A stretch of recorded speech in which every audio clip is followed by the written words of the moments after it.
not looking for preachers. He's not looking for singers. He's looking for witnesses. Because a witness is a custodian. When he shows up, he reveals God. He can reveal God through singing. He can reveal God through preaching. He can even reveal God through drawing. But anything he does, he emits God. Like a radiating agent.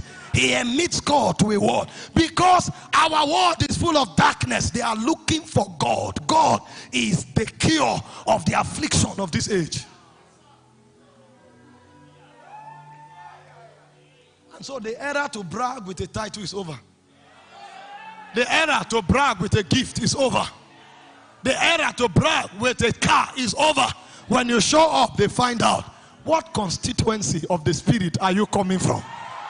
What dimension of God do you carry? Are you of the order of light? Are you of the order of the glory? Are you of the order? Because that's what the world is seeking. The ministry of the last day is the ministry of the fullness.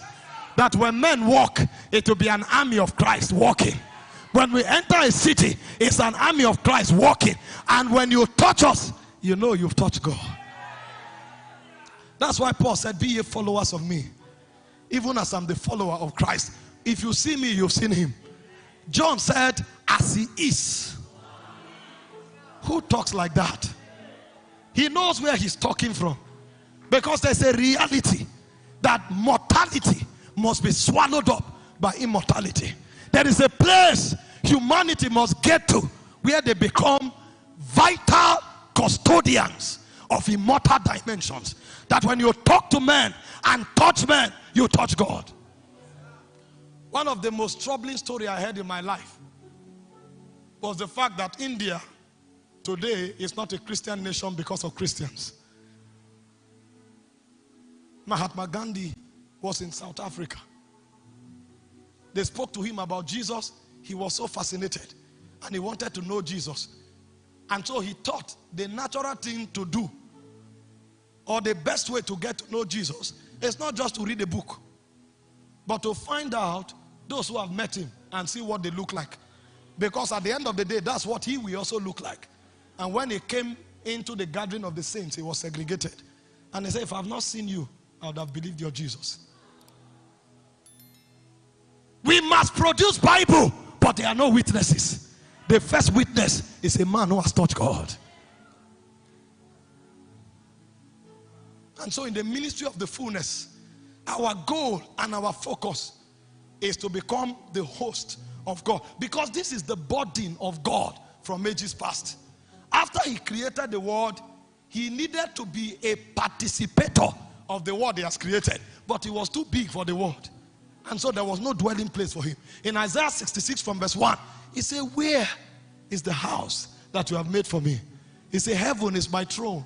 The earth is my footstool. But where is the house that you have prepared for me? And Paul came through spiritual technocracy. He said in 1 Corinthians chapter 6 verse 19, he said, you are the house of God. You are the tabernacle of God. You are the host of God. You are the answer to the question God has been asking for ages past. And so every time you want to find the fullness of God, you are supposed to come look for believers. And then we ask you, which of his dimension are you looking for? Is it his power? Is it his excellence? Is it his wisdom? Is it his authority? Is it his glory? We buffet him. We are a buffet of God. Because when you enter the glory, you will discover. See, the reason God created you the way he did was not because he wanted to be creative. The reason he created you the way you are is because every part of you represents something in the glory. The hand of God is power. That's why I say lay hands on the sick. Your hand is a symbol of power. God's hair is his purity and his agelessness. So when we talk immortality, that's why when men grow old, their hair becomes white. Because when you see God, his hair is white. He speaks of purity and agelessness.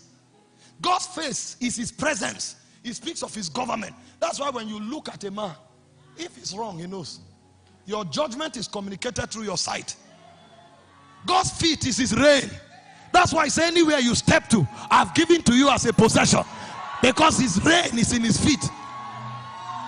He shall put his enemies at his footstool. And he said, where the soles of your feet shall step to, I have given to you. You are a reflector of the glory. But you need to understand the technology of hosting and manifesting God. Because the whole idea behind the fullness is to host him and to express him. Some of us, we've represented and manifested where we came from for too long. When you speak, in fact, you take pride in the fact that you are from the eastern part of Nigeria. We are wise people. They know they cheat us. That's a falling level of life. I'm from the west. We are educated. Every compound there's a professor trained by mundane people. Whereas there are lecturers in light. There are elders in the spirit that don't only teach but transfer reality. Paul was bragging like that he was a Pharisee of Pharisees, bragging with mundane knowledge, until a time came he said, I knew a man many years ago. Whether he was in the flesh or in the spirit, I can't tell. But that man was carried to the third heaven. He knew a place that was superior to all the lecture rooms he entered on it. That bragging ended. A generation that brags with suit, brags with where they've gone to. I was in the UK yesterday. Really? Do you know that while you are saying you were in the UK yesterday, somebody is still standing in the presence of God? I was in the UK when men are saying, before God whom I stand. And they became so immortally relevant.